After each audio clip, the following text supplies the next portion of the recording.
Alors, et si on en finissait avec CRUD? Mon mot retirant, ça c'est juste pour me faire plaisir. Donc aujourd'hui, c'est vrai que je ne vais pas forcément parler beaucoup de PHP.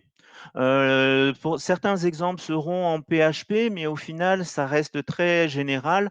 On va plus parler d'architecture de manière générale que de PHP. Alors, pour commencer, je vais faire un petit disclaimer parce que, bah, vous allez voir, je vais pas mal râler pendant la présentation. Mais voilà, la première seule chose, c'est j'ai utilisé, j'utilise et j'utiliserai encore CRUD. Je vais pas mal, le critiquer lors de la soirée, mais il faut quand même avoir conscience que je le continuerai à l'utiliser puisque, malheureusement, on ne peut pas, s'en passer, totalement.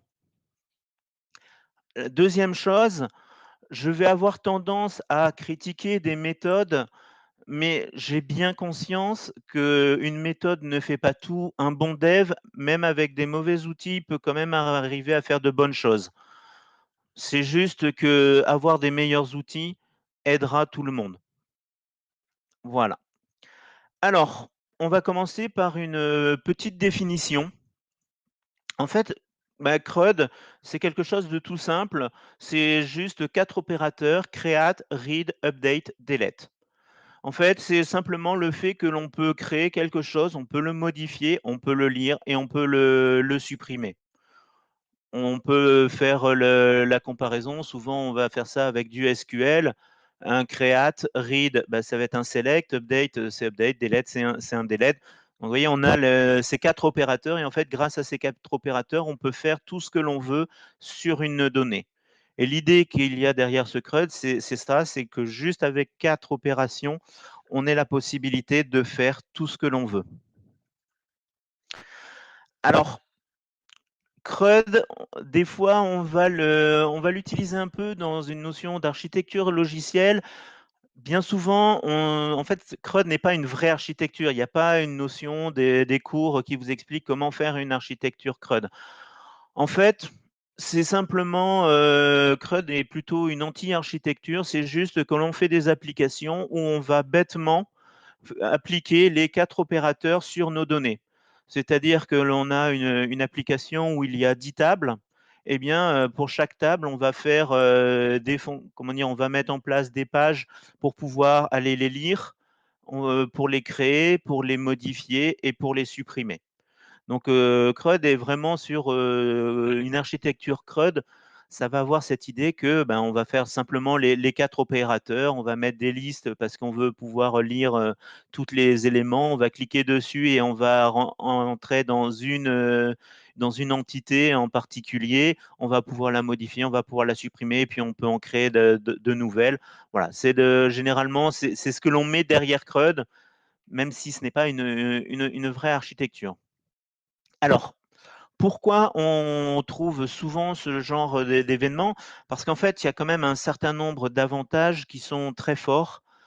J'en ai listé 4. Le premier, c'est rapide. Le deuxième, c'est simple, souple et sûr. Pourquoi c'est rapide? Ben, en fait, ces 4 opérateurs, on les fait toujours, ils sont toujours un peu les mêmes, donc ce sont des opérations qu'on va pouvoir automatiser. Bah, c'est simple, bah, justement, puisqu'on peut les automatiser, c'est toujours la même chose. Il n'y a pas de complexité d'un élément à l'autre. Souple, bah, parce que globalement, on peut faire tout ce que l'on veut. Donc généralement, on va se retrouver avec des applications, ben, on va vraiment pouvoir faire, tout ce que l'on veut sur. Alors ça, pas toujours, c'est à condition qu'on le code, bien sûr, mais on va pouvoir rajouter facilement des contrôles. Alors, pour vous illustrer tout ça, je vais vous montrer un petit exemple rapide, que l'on peut retrouver que l'on peut retrouver sous Symfony. Voilà. Donc là, c'est sous Symfony, c'est, pas du tout une obligation, hein. On retrouve, des mécanismes similaires un peu partout. Sous Symfony, bah, comment on fait une application CRUD? Vous allez voir, c'est très rapide. Bah, la première chose, c'est qu'on définit une classe, une entité qui va correspondre à un tableau de notre base de données. Et pour chaque élément de notre tableau, chaque colonne de notre tableau, ben, on va définir sous la forme de commentaires ben, comment dire, ce que contient notre élément. Donc on a un ID qui est la clé primaire, qui est un entier. On a un title qui est une chaîne de caractères. Comment dire, je disais que c'était sûr, puisque ben, vous voyez ici, on peut rajouter des asserts note blanque. Donc, on va rajouter des contraintes supplémentaires à l'application pour qu'ils comprennent bien que bah, le title ne doit pas être blanc. On a d'autres éléments. Le summary, bah, il ne doit pas être blanc et en plus, il doit avoir une longueur maximum de 255 caractères. Le content doit avoir au minimum 10 caractères et au maximum bah, une valeur que l'on a définie. Donc, vous voyez, on va vraiment pouvoir comme ça créer. On a aussi des commandes, des tags qui sont des jointures avec d'autres tables. Mais en fait, on va juste décrire notre table et rajouter des commentaires qui indiqueront qu'est-ce que l'on a dans chacune des cases. Ensuite, on va définir un formulaire. Donc, bah, dans notre formulaire, en fait, on va reprendre chaque champ et on va rajouter des paramètres bah, qui nous conviennent, qui va permettre de faire un affichage comment dire, intéressant. Donc, ici, ils ont personnalisé les attributs, les labels. Ensuite, ils ont modifié help, label. Alors, l'exemple que je prends, en fait, c'est un exemple tiré de la démo de Symfony. Donc la démo de Symfony est une application complète qui vous montre à peu près tout ce que l'on peut faire. Mais vous voyez, on peut décrire ici très facilement un formulaire. Et enfin, une fois qu'on a notre entité qui décrit la base de données, que l'on a notre formulaire, on n'a plus qu'à créer nos pages et toute la logique qui va derrière. La création d'une nouvelle entité, d'un nouveau poste, bah, se fait ici par la fonction new. Où on crée notre objet poste, on crée notre formulaire, on vérifie, on associe le formulaire avec le retour. Et si c'est valide, eh bien, on va le persister et l'enregistrer puisque c'est un nouveau. Et puis en plus, on va rajouter un message pour dire que ça fonctionne. Alors là, c'est vrai que vous voyez que c'est vraiment très simple de pouvoir créer un formulaire d'enregistrement. On ne le dirait pas vraiment comme ça, mais c'est vraiment très puissant parce que Symfony apporte énormément de petits outils qui nous aident grandement puisque ça, il y a vraiment, vous voyez, on a juste à dire is valid. Simplement en appelant ici form is valid, ça va vérifier toutes les contraintes que l'on a vues à côté, donc les asserts. En fait, on va pouvoir vérifier comme ça toutes les contraintes facilement de notre application. Donc, on a vraiment une application complète, solide, que l'on fait très rapidement. Vous avez vu, pour faire mon premier formulaire, j'ai juste créé comment dire, une classe sans beaucoup de code. Alors, j'ai coupé un peu, il y a les getters, setters normalement en dessous. Mais voilà, c'est comment dire, au final, c'est du code, mais qui se génère automatiquement. Il n'y a pas de grande intelligence. Donc, on décrit notre table, on la paramètre, on décrit également notre formulaire et automatiquement, on n'a plus qu'à le faire. Alors, je n'ai pas mis l'HTML. Pour ceux qui ne connaissent pas sous Symfony, pour afficher un formulaire, c'est forme, entre parenthèses, le nom du formulaire. Il y a juste ça et ça génère le formulaire, le bouton d'enregistrement, tout ce qui va avec. C'est c'est vraiment très simple. On peut même voir les autres fonctions. Bah là, c'est voir la liste comment dire, des éléments. Comment dire, voir un poste. Bah, ici, il fait simplement show le poste, il le récupère. En plus, Symfony, avec un peu de magie, récupère tout seul le poste. On n'a même pas besoin de le faire manuellement dans la base de données. On vérifie que la personne a bien le droit de faire ce qu'elle veut faire. Et après, on n'a plus qu'à l'afficher. Éditer, bah, c'est quasiment la même chose que la création, mais comment dire, en un peu plus court, puisqu'il n'y a même pas de création proprement dit à faire. Même moi personnellement, souvent je même fusionne la création et l'édition, parce qu'au final, on retrouve exactement les mêmes mécaniques. La suppression, alors là, il fait vraiment même beaucoup plus de, comment dire, pas mal de contrôles. On peut même encore simplifier. En fait, là vraiment la force, c'est une simplicité. C'est CRUD, c'est vraiment magique dans nos applications. Ça marche tout seul. Alors, dans nos applications, souvent CRUD, on va plutôt le mettre sur la partie admin que la partie client, parce que souvent sur la partie client, bah, la partie UX nous demande pas mal de choses, de modifications, et le faire du pur CRUD, ça peut devenir un peu difficile. Donc, c'est assez rarement fait sur le... Pardon. C'est rarement fait sur la partie client, mais par contre, dans la partie admin, on l'utilise de manière massive. C'est pour ça que les admins, bah, on a toujours des tableaux qui sont la liste de tous nos clients. On clique, on a le détail, on peut modifier, on peut supprimer, et ainsi de suite. Alors, vraiment, ce CRUD, pour moi, c'est quelque chose qui est vraiment génial. Donc, sur le papier, c'est vraiment génial. Sur le papier. Alors pourquoi? Parce qu'en fait, CRUD, pour moi, c'est une bombe à retardement.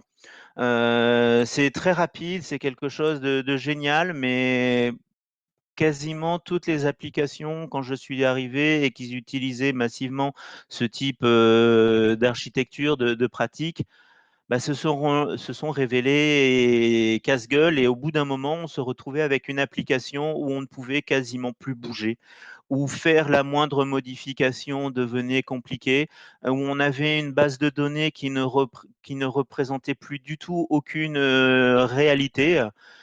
Et donc, on va essayer de comprendre pourquoi on arrive à ça. Alors déjà, je vais reprendre un peu les avantages, et on va essayer de voir en fait qu'est-ce que ça cache derrière. Rapide. En fait, pourquoi c'est rapide? Généralement, c'est rapide parce qu'on délègue les responsabilités. Alors, ce que j'appelle ici responsabilité, en fait, souvent, c'est les règles métiers.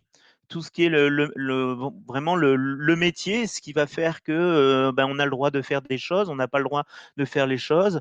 Les règles qui font que, voilà, dans notre entreprise, je ne sais pas quel exemple on peut prendre, un panier, il faut un certain nombre de conditions pour être validé. En fait, quand on est en CRUD, généralement, on délègue les responsabilités. C'est pas la base qui se préoccupe de savoir est-ce que ça doit être valide ou pas. Ce n'est pas, comment dire, dans notre application, en fait, globalement, la partie métier est reléguée sur la partie interface. Donc, le plus proche de l'utilisateur. Donc, c'est sûr que dans des conditions, si on ne fait pas, c'est plus rapide à faire. Simple. Alors, simple, oui et non. En fait, c'est un peu un miroir aux alouettes. C'est sûr que quand on le fait, ce que je vous ai montré, vous voyez, franchement, c'est simple, hein, en quelques heures, et encore, vous voulez faire des API, utiliser API plateforme, vous allez voir, vous faites des API complètes en une demi-journée. Là où, sans ce genre d'outil, on pourrait le faire en un mois. C'est simple, oui. Le problème, c'est simple pour les règles simples. Ça veut dire que quand vous avez des règles plus complexes à faire, des fois qui ne sont même pas comment dire, gérées en natif dans vos outils, ça peut devenir beaucoup plus complexe à mettre en place, à tel point que bien généralement, on ne le fait pas. Donc ouais, ça reste simple puisqu'on ne fait pas les choses compliquées. Souple. Alors, oui, c'est ultra souple. Mais comment on fait pour que ça soit souple? En fait, au départ, on veut faire rapide. Ensuite, on commence à mettre des contraintes puisque ça reste assez simple. Et puis, à un moment donné, notre application, il y a un cas, ça ne fonctionne pas. On ne comprend pas. Et puis, on commence à regarder. Ah bah oui, en fait, c'est cette contrainte-là qui nous bloque.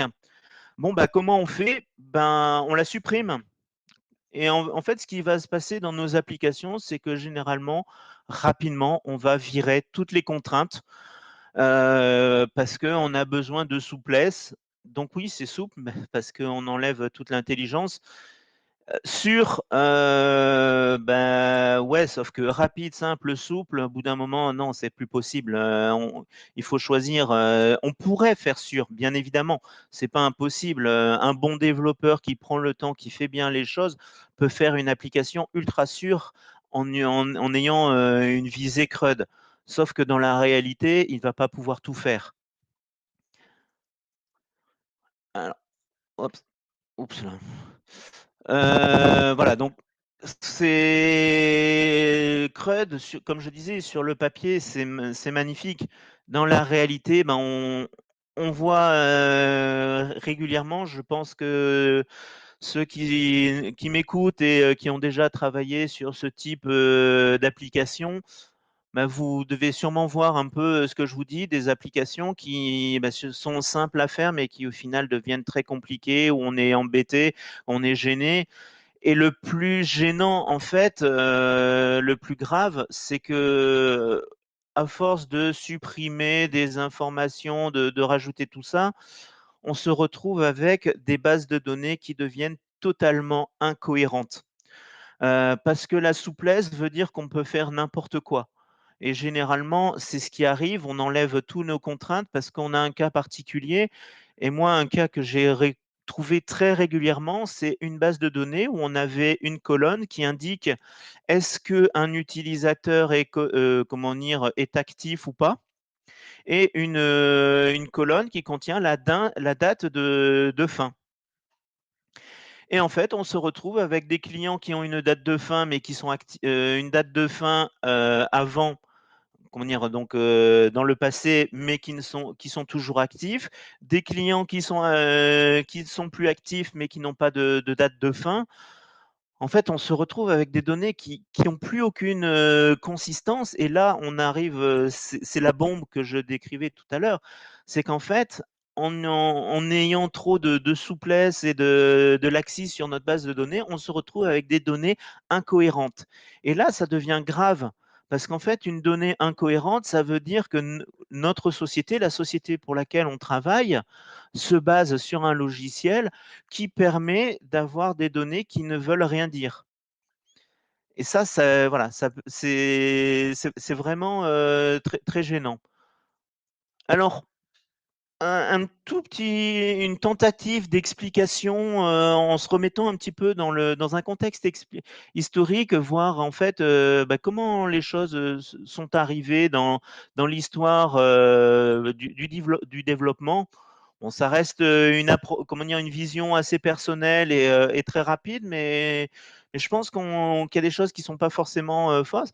En fait, historiquement, alors historiquement, pour moi, c'est même avant que je commence à faire de l'informatique, donc c'est le siècle dernier. Voilà, ça commence à faire quelques années. En fait, les applications, généralement, c'était des applications lourdes avec, en méthodologie, on utilisait des méthodes de cycle en V, où on préparait tout, on avait un gros canal où on faisait toute l'application et à la fin, ben, on la donnait au client qui n'était pas content qui était pas content et on repartait sur le cycle en V. Donc, c'était vraiment lourd, long. Il y avait plein de contrôles. Moi, je me souviens, le premier stage, dès on modifiait une virgule, il fallait faire valider par 4 personnes. Une journée pour valider le travail qu'on faisait en 10 minutes. Il y avait même un métier qui s'appelait administrateur de base de données. À ma connaissance, aujourd'hui, ça fait très longtemps que je n'ai pas vu comment dire, une offre d'emploi qui tournait de ça. Donc, ça veut dire qu'il y avait des gens qui ne travaillaient que sur la base de données. Ils étaient là, ils étaient garants de la base de données, ils s'en occupaient. Alors en plus, à l'époque, pour la modélisation de nos applications, on utilisait Meurize, qui mettait la base de données vraiment au-dessus de tout. Euh, Ensuite, alors moi, je vais aborder que l'aspect web. En fait, ensuite est arrivé le web. Alors le web, qu'est-ce que c'était? C'était petit, pas d'enjeu, sans conséquences, vite fait, alors bien fait, ça reste à voir. Et puis en plus, on utilisait MySQL en MyISAM. Alors MySQL en MyExam, globalement, c'est une base, comment dire, ce sont des fichiers texte et avec un moteur SQL par-dessus. Il y avait zéro contrainte, il y avait zéro notion de clé étrangère. Voilà, c'était vraiment une base de données à minima, mais qui avait deux avantages énormes. Premier, c'était rapide. Donc pour le web et pour plein de petites requêtes, c'était très bien. Premier avantage. Et deuxième avantage, il était gratuit. Contrairement à des oracles qui coûtaient entre 10 et 20 000 euros pour des applications, MySQL, c'était voilà. Donc, en fait, quand le web est arrivé, il y a eu un mode où on va faire des petits trucs de merde, mais qui vont fonctionner. Voilà, là, j'ai mis un exemple, un chat. S'il y a des soucis, s'il y a des messages qui disparaissent, si l'application n'est pas disponible pendant 1 heure, 2 heures, 3 heures, personne, tout le monde s'en fichait, il n'y avait aucune conséquence. Alors, juste pour me taper un peu dessus, PHP est né dans ce contexte, hein. PHP est arrivé pour faire du web parce que ça permettait de faire rapidement des petites applications avec peu d'enjeux, sans conséquences. Voilà. Le web est arrivé et on a eu voilà, du bricolage. S'il a explosé, c'était que tout le monde pouvait en faire, même si on n'avait pas fait des études d'informatique. Voilà, on est arrivé avec le web à faire des petites choses. Et sauf qu'en fait, ces deux mondes ont fusionné et donnent le monde d'aujourd'hui. Ça veut dire qu'on maintenant, sur le web, on fait des applications lourdes en ayant toujours en odeur de sainteté la base de données qui est le cœur de nos applications avec des méthodologies agiles qui trop souvent correspondent à on fait vite et ensuite on réfléchira, voir est-ce que ça correspondra vraiment, est-ce qu'il ne faut pas faire des modifications. Voilà, il y a quelque chose à faire sur la base de données, allez hop, on fait la modif, on ne réfléchit pas trop et puis après voilà, s'il y a des soucis, on verra plus tard. Fait simple, on améliore, voilà, puis le but voilà, c'est on fait simple et puis on améliore après. Les difficultés, on verra ça après. Le but, c'est d'aller rapidement, c'est de faire des points et tout. Voilà. Et puis, le métier d'administrateur de base de données, alors j'avoue que pour un dev, c'est chiant d'avoir un administrateur de base de données parce que la moindre demande, ça met énormément de temps à se réaliser. C'est pour ça qu'aujourd'hui, on va même sur des méthodologies DevOps ou qui était une autre part où il y avait encore des intermédiaires. Le but, c'est de raccourcir et que ça soit le dev qui fasse ce dont il a réellement besoin parce qu'il sait ce dont il a réellement besoin. Sauf que le dev, il le fait au moment voulu. Il n'a pas, pas forcément une vision globale de tout ce qui doit être fait. Des fois, c'est même un stagiaire qui va faire des modifications sur une base de données qui vont être envoyées en prod. Bon, il y a souvent des relectures quand même, mais bon, voilà, c'est. De toute façon, le mot d'ordre général aujourd'hui, c'est il faut faire rapide. Donc, CRUD, c'est génial. Voilà, je pense que c'est pour ça aussi qu'aujourd'hui, on arrive avec des applications comment dire, qui sont essentiellement basées sur une architecture CRUD et qui sont très risquées, hein. Voilà, donc j'ai un peu mis en avant sur qu'est-ce qui, pour moi, était problématique dans cette approche. Donc, pour moi, vraiment, le problème, c'est qu'on essaie de faire vite. Pour faire vite, il y a beaucoup de choses qui viennent à sauter et généralement, on en arrive à une base de données qui n'a plus aucun sens. Ou combien de fois on est sur une base de données avec des colonnes qui ne sont plus utilisées, voire même pire, des fois il y a des colonnes qui gardent un nom mais qui sont utilisées pour autre chose. Ou alors des colonnes qui ont plusieurs éléments. Tout à l'heure, je parlais d'une colonne qui indiquait si c'était actif ou pas actif et une colonne sur la date de fin. Combien d'applications, un coup, utilisent la colonne active pour savoir si le client est actif et un coup, la colonne date de fin pour savoir s'il y a une date de fin. Et puis, alors moi, cas déjà rencontré, tout l'affichage se fait sur le actif et par contre, il y a un cron derrière qui passe et qui le fait sur la date de fin.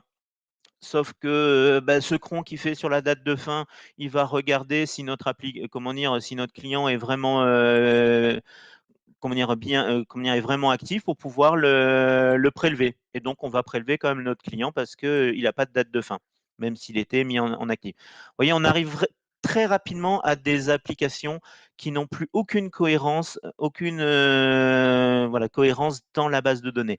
Et pour moi, c'est quelque chose de grave parce que cette base de données, en fait, c'est le métier de notre client, de la société pour laquelle on travaille. C'est vraiment son cœur de métier. Donc, si on lui casse son cœur de métier, pour moi, il y a un vrai problème. Donc, je vais essayer de mettre en avant des solutions. Alors, je ne vais pas rentrer dans le détail absolu de ces solutions. C'est une vision assez personnelle de ces solutions. C'est ce qui me semble, moi, être des bonnes choses. Donc, je vais essayer de vous les présenter. Alors déjà, pour moi, la solution, c'est d'arrêter avec CRUD et voire même de manière plus générale, arrêter avec les bases de données telles qu'on les conçoit aujourd'hui. Aujourd'hui, on est un peu sur les. Moi, quand j'ai appris l'informatique, on m'a appris Meury. Ça veut dire que on a l'idée de Meury, c'est on va chez le client, on essaie de comprendre son métier et quand on a compris son métier, on fait une base de données qui permet de gérer tout ce que veut faire le client et comment dire? Et voilà, donc le but, c'est de créer une base de données qui va gérer tout ce que doit faire le client. Alors ça marchait bien avant quand on avait des admins de base de données et des cycles en V parce qu'il y avait un très gros travail sur la préparation de la base de données. Donc à la fin, quand on avait fini cette phase de préparation, on avait une base de données solide et les développeurs ne pouvaient pas faire n'importe quoi dessus. Donc moi, je n'aime pas cette méthode, mais on avait quelque chose de solide. Comme j'ai dit, aujourd'hui, ben, on a quelque chose que je n'aime pas et en plus, c'est plus du tout solide. Et en fait, alors maintenant, je vais essayer de dire pourquoi j'aime pas en fait ces bases de données. En fait, pour moi, aujourd'hui, la conception des bases de données, ce sont des bases de données d'état. Généralement, la base de données, c'est la vérité à un temps T. On a un client qui a une commande, le client il a une adresse de livraison. Voilà, on a quelque chose qui est figé, c'est la représentation de notre univers maintenant, à un temps T. Donc c'est très bien, hein, je ne vais pas critiquer ça. On a quelque chose de correct. Alors, le problème, c'est qu'il y a pas forcément d'historique, parce que voilà, par exemple, là, je parlais, hein, je dis à un client, on a son adresse.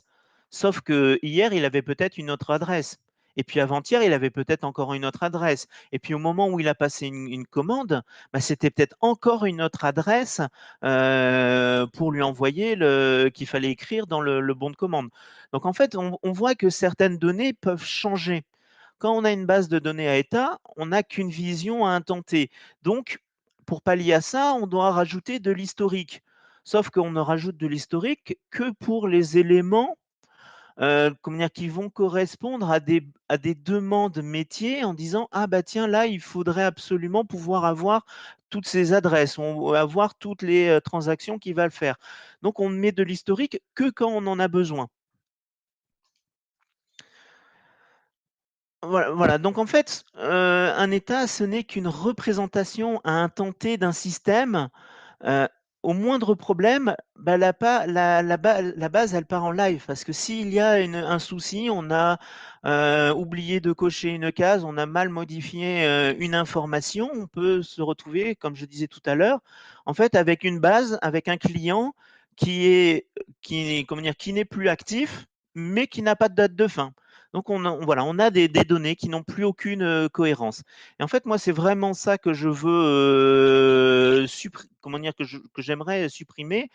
Et pour moi, la solution, c'est de changer en fait ce que j'appelle moi la source de vérité. L'état, en fait, la source de vérité dans les applications avant, dans les applications type CRUD, souvent la source de vérité, c'est la base de données. La base de données, comment dire, cette base à état, ça représente ce qu'est l'application. Sauf que pour moi, en fait, cette base de données, elle peut être tronquée. Comment dire, elle peut être fausse, elle peut être invalide. Et donc, quelque chose qui peut être invalide, pour moi, ne peut pas être une base de vérité. Et pour moi, le gros problème, on le voit ici, c'est qu'on ne peut pas avoir comme source de vérité quelque chose qui n'est pas forcément vrai. Pour moi, la source de vérité, ça doit être l'action ou l'événement qu'on va plutôt utiliser dans un contexte informatique. En fait, vous allez à la banque, vous retirez 100 euros. Bah, le fait d'avoir récupéré 100 euros, c'est une action, c'est un événement. Quoi qu'il arrive, quoi que l'on fasse, quelles que soient les erreurs qui ont pu être commises, vous avez retiré 100 euros. Peut-être qu'on va vous demander de les rendre, peut-être qu'on va même vous demander de les rendre avec une commission, peut-être qu'en fait, vous n'aviez pas le droit de le retirer et il y a une erreur. Bien évidemment, il peut se passer plein de choses, mais vous avez retiré quand même, ces 100 euros.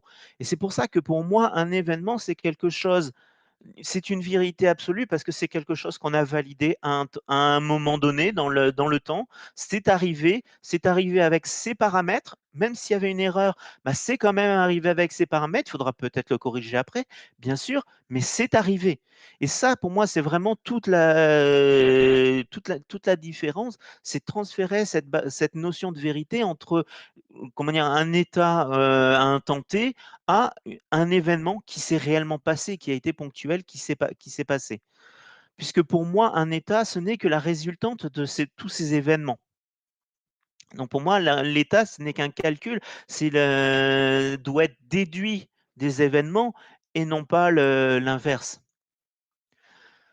Alors, comment mettre un peu ça techniquement? Donc, je vais présenter deux méthodes. La première, c'est le workflow. Alors, le workflow, on va dire que c'est une solution un peu intermédiaire. On ne change pas forcément tout, on rajoute un peu une petite couche, mais si on l'utilise bien, ça permet quand même de pas mal améliorer les choses. En fait, le workflow, c'est ajouter justement la notion d'événement. Alors, j'ai mis en image une petite capture que j'ai récupérée sur Symfony, le composant workflow de Symfony qui fonctionne très bien et que je conseille. En fait, le workflow, c'est le fait de dire, bah voilà, on n'est plus sur quelque chose qu'on peut modifier comme on veut. On ne peut plus modifier un utilisateur comme on veut. On ne peut plus dire, bah, je vais dire que cet utilisateur n'est plus actif sans mettre la date de fin. En fait, le workflow permet de dire, bah, il y a des états qui sont autorisés et entre chacun de ces états, il y a une transaction. Et en fait, tout le travail va être de définir ces transactions. Le- hop, pardon. Voilà, donc tout le travail va être en fait vraiment de définir ces transactions. On va pouvoir dire, bon bah voilà, pour que là dans l'exemple, la transaction start ne peut avoir lieu que si on est dans un état qui est init. Donc les ronds, ce sont les états, les carrés, ce sont les transactions. Vous voyez, voilà, on le voit, la transaction start ne peut avoir lieu que si on est en init. Et puis, dans transaction start, je vais pouvoir ajouter des conditions. Peut-être que je vais dire, je vais rajouter une date de démarrage. Peut-être que je vais dire que bah, pour démarrer, bah, il faut au minimum que mon utilisateur ait un nom, un prénom et une adresse email. S'il n'a pas d'adresse email qui a été validée, bah, je ne peux pas faire ma transaction start. Et ensuite, une fois qu'on a tout ça, on va valider notre transaction start et on va pouvoir passer à un nouvel état qui est, dans l'exemple, place A. Et ainsi de suite, comme ça, on va pouvoir définir tout notre arbre d'état et de transactions. Et on va non plus comment dire, avoir cette approche CRUD où on va pouvoir dire, bah voilà, en fait, j'ai un objet et puis dans mon objet, je peux changer ce que je veux. Non, on ne peut plus changer ce que l'on veut. On ne peut faire que des transactions qui ne peuvent arriver que à certains moments. Et ça va être vraiment. Et dans chacune de ces transactions, on va pouvoir définir toutes les règles métiers qui correspondent, bah, voilà, pour démarrer pour que le client puisse être actif, bah, en fait, il faut qu'il ait renseigné au moins son nom, son prénom, qu'il ait mis un mail et qu'il ait validé son mail, parce que s'il n'a pas ça, moi, je veux pas qu'il soit actif. Voilà, donc bon, je rentre pas plus dans le détail, la construction d'un workflow avec le composant. Ça pourrait faire l'objet d'autres meet-up ou alors vous pouvez vous renseigner. Mais si ça vous intéresse, vous pouvez regarder, vous allez voir, c'est vraiment très simple à utiliser. Une seconde solution qui me plaît énormément, mais que je n'ai jamais réellement eu l'occasion de mettre en place. Malheureusement, donc c'est pour ça que moi je garantis pas tout ce que je vais expliquer. C'est plus la vision que j'ai de ce qu'est l'event sourcing plutôt qu'une définition exacte de ce qu'est l'event sourcing. Donc voilà, je préfère quand même garder un minimum de, comment dire, de marge dessus. L'event sourcing, pour moi, bah voilà, c'est une seule source de vérité, c'est l'event. En fait, dans l'event sourcing, on ne va faire que enregistrer les événements. Ce que l'on enregistre, la base vraiment, ça va être les événements. On a changé un mail, eh ben, on va enregistrer qu'il y a eu un événement, que tel jour, telle personne a changé son mail. Et ainsi de suite. On va les empiler, on va vraiment écrire tous les événements. Rien n'est perdu, on va vraiment empiler des événements à foison. Et chacun de ces événements, ben, en fait, va avoir tout un ensemble d'éléments qui vont le définir. Ben, on va avoir des contraintes comment dire, que j'ai écrit d'activation, c'est pas forcément le plus clair. En fait, on va avoir des contraintes qui définissent est-ce que cet événement peut avoir lieu. Par exemple, pour changer un mot de passe, bah, il faudrait quand même que ça soit moi que l'utilisateur, ça serait quand même mieux. Et puis éventuellement, il faudrait peut-être quand même que j'existe. Parce que si j'existe pas dans le système, ça va être difficile de changer mon mot de passe. Ça peut paraître bête, mais voilà, il y a tout un ensemble de contraintes simples qui vont se mettre en place.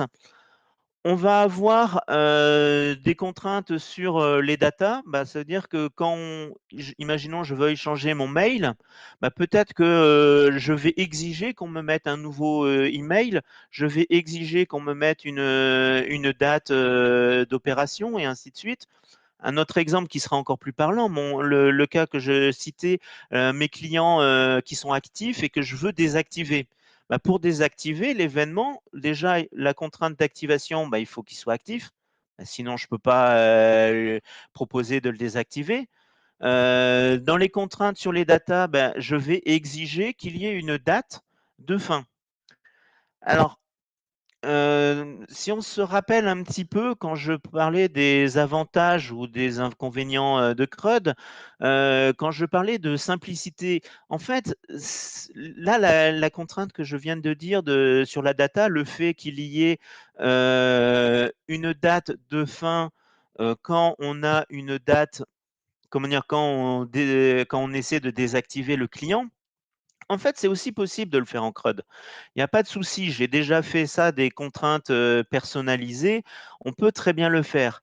Sauf que le souci, c'est que les contraintes que l'on crée doivent gérer en permanence, toute la base de données. Elle doit vérifier tout ce qui se passe dans la base de données pour pouvoir, être réalisées. Et en fait, les contraintes deviennent ultra complexes parce qu'il existe plein de cas particuliers et pour chaque cas particulier, on doit écrire des contraintes et puis ces cas particuliers vont commencer à s'imbriquer et donc on peut avoir une complexité énorme pour écrire des contraintes des fois qui sont simples quand on ne s'occupe que de la contrainte dans un cas particulier, puisque là, on ne s'occupe de ces contraintes que dans le cas de cet événement particulier. Dire que quand je désactive un client, il me faut une date de fin, c'est quelque chose qui est très simple à paramétrer. Alors que si on le fait en mode CRUD, ben en fait, il faut qu'à chaque fois que je fais une opération, je vérifie si je n'ai pas demandé d'avoir une date de fin sans avoir la valeur. Donc en fait, on fait des choses, comment dire, on peut avoir des conditions qui sont bien plus complexes en mode CRUD que ce que l'on a si on a géré qu'un seul event sourcing. Et en fait, dans ces événements, tout ce que l'on va décrire, en fait, c'est simplement les règles métiers. Vous pouvez très bien aller voir votre client, le PO ou quelle que soit la personne qui doit gérer la fonctionnalité qu'on vous demande, l'événement qu'on demande, et vous pouvez lui dire, bah voilà, quels sont les cas qui me permettent de faire ça. Bah, la personne, elle va vous les dire, vous n'avez plus qu'à les lister. Quels sont les éléments qu'on va demander absolument? Vous allez tout lister et en fait, une fois que vous avez écrit toutes les contraintes en parlant avec le responsable, vous n'avez plus qu'à aller sur votre code, sur l'event et à les coder. Et en fait, l'application avec de l'event sourcing devient simplement du codage d'événements, des événements relativement simples, avec des contraintes métiers qui vont être simples à coder, puisqu'on est, comment dire, si on arrive là, bah, c'est qu'on a déjà respecté un certain nombre de contraintes, donc on sait quel est l'état qui est attendu, donc on peut facilement faire les choses. Donc, pour moi, ces événements, ce n'est que des règles métiers à écrire et c'est ça qui rend qui pour moi est vraiment la force, c'est qu'on est dans un monde où on ne travaille que sur des événements qui de toute comme j'ai dit, c'est des choses qui sont sûres, qui sont passées, donc pour moi, c'est une donnée d'entrée qui est sûre, avec des contraintes qui correspondent qu'à notre métier. Donc on se retrouve avec des choses qui sont simples et qui correspondent vraiment à notre métier. Alors simple, quand on les prend de manière individuelle, la complexité et le entre guillemets «l'ajout de temps» et surtout sur la modélisation, sur l'architecture, globale. C'est surtout là où on perd beaucoup plus de temps et qui fait qu'on va rarement vers ce type de solution. Mais au final, voilà, ces solutions arrivent à des cas qui sont simples à traiter et qui sont vraiment qui collent vraiment à notre métier avec des conditions, à minima. Alors, voilà et en fait, dans cette notion de d'event sourcing, parce que là, je parle d'événements, mais en fait, on s'en fout d'un événement. Parce que quand moi je vais, sur mon compte à la banque ou quand je vais, sur Amazon pour suivre mon colis, ce qui m'intéresse, c'est la situation aujourd'hui. Ce qui m'intéresse, c'est de savoir que mon colis a été envoyé, qu'il y a une information, tout l'historique qui a pu se passer le jour où j'ai changé mon adresse mail, où j'ai fait une commande que j'ai annulée. En soi, j'en ai rien à faire. Ce qui m'intéresse, c'est l'état final. Et en fait, dans l'event sourcing, il y a justement une gestion. En fait, l'état n'est plus une donnée primaire qui est stockée et qu'on transforme directement en base. En fait, l'état, ce n'est qu'une version calculée de tous ces événements. Ça veut dire que pour savoir est-ce que je suis actif, mais en fait, je vais prendre tout l'historique de mon client, je vais regarder toutes les actions qui concernent l'activation, la désactivation, je vais les calculer et à la fin, je vais être en mesure de dire oui, il est client, non, il n'est pas client. Alors, ça peut paraître lourd et il n'y a pas à dire, c'est quelque chose de lourd de se dire un état, c'est quelque chose qui est tout, qui est à chaque fois calculé. Ça veut dire, en fait, on va devoir ajouter plutôt ici une notion de tampon. On va mettre en place vraiment des architectures. L'event sourcing, c'est forcément plus difficile que faire une application en type CRUD. Mais on va donc en fait les états, on va au final il y aura quand même des bases de données hein, avec l'état dessus. Mais en fait ces bases de données avec les états, elles seront calculées à partir des événements. Et alors on pourrait se dire ouais non mais en fait on a juste rajouté une couche, ça n'a pas forcément d'intérêt. Sauf que non, parce que vu que l'état, c'est quelque chose qui est calculé, depuis les événements, en fait, une base de données avec les états de notre client, ce n'est qu'une projection parmi d'autres. Ça veut dire que je peux tout à fait envisager, en fonction de mon besoin, de recréer une nouvelle, base de données avec des états calculés avec juste ce dont j'ai besoin peut-être que dans notre application pour une partie, heu, je ne sais pas, dans notre société, il y en a qui veulent faire du reporting et en fait, ils en ont absolument, pas besoin de savoir tout l'historique, d'un client. Ils ont besoin de connaître simplement la répartition en fonction de différents produits de ce que a acheté mon client. Et donc, bah, pour cette partie-là, on va créer une base de données avec uniquement cette donnée-là. Et en fait, vu qu'on a enregistré toutes les événements, à partir de là, on va pouvoir recréer autant de bases de données à état que l'on veut en fonction du besoin réel que l'on a à un moment donné. Les anciennes bases de données, généralement, ce qui se passe, c'est que surtout quand c'est juste les devs, et en plus maintenant où on est en agile, où tout change en permanence, bah, ce qui se passe, c'est qu'on calcule, on fait une base de données, et puis tous les 15 jours, on vient changer des trucs, jusqu'au moment où on ne peut plus trop changer, et donc on rajoute des trucs, et en fait, ça devient un bordel monstre qui a plus aucune ni queue ni tête, et faire la moindre requête, il faut faire des jointures sur 15 000 tables, ce qui devient ultra long. Bah là, on veut faire il y a un nouveau problème, il y a quelque chose qui va changer. Bah, c'est pas grave, on jette l'ancienne base de données et on en recrée une à partir de zéro. Et comme on va juste définir les méthodes pour calculer cette base de données, on va pouvoir réinitialiser une base de données qui correspond à exactement ce que l'on veut avec nos changements métiers. Et ça, pour moi, c'est vraiment une force qui va faire que nos applications puissent durer beaucoup plus longtemps, qu'elles vont avoir beaucoup plus d'avenir. Donc voilà, j'en ai fini avec ma présentation. Donc, je vais me retourner vers Paul, qui m'a pas coupé pour me dire qu'il y avait des questions, mais je vais quand même lui demander est-ce qu'il y a des questions. Et puis si vous en avez, là, surtout n'hésitez pas pour les poser, soit sur le chat, soit sur le Slido, le lien. Du coup, j'ai inspecté le chat de Twitch. J'y ai collé aussi le lien vers le Slido. Et il n'y a pour l'instant aucune question sur ta présentation, Julien. Si vous en avez, n'hésitez pas à nous les transmettre, hein, donc soit sur Twitch, soit sur Slido. Par contre, sur Slido, il y a Cyril qui nous a fait une remarque concernant les administrateurs de bases de données. Il dit que c'est une fonction qui existe toujours et probablement plus fréquente dans les grandes entreprises. Parce que tu disais tout à l'heure que toi, tu n'en voyais plus. On en voit, comment dire, on entend beaucoup moins parler. Je dis pas en effet que ça n'existe plus, ça existe encore, surtout en effet, voilà, sur les grandes entreprises qui ont comment dire, qui ont cet historique, qui ont cette habitude et ces méthodes de travailler. Mais c'est vrai que aujourd'hui, si on va sur les sites d'offres d'emploi, c'est pas, comment dire, on en voit beaucoup moins que ce que j'avais pu voir à l'époque quand je commençais à chercher du travail.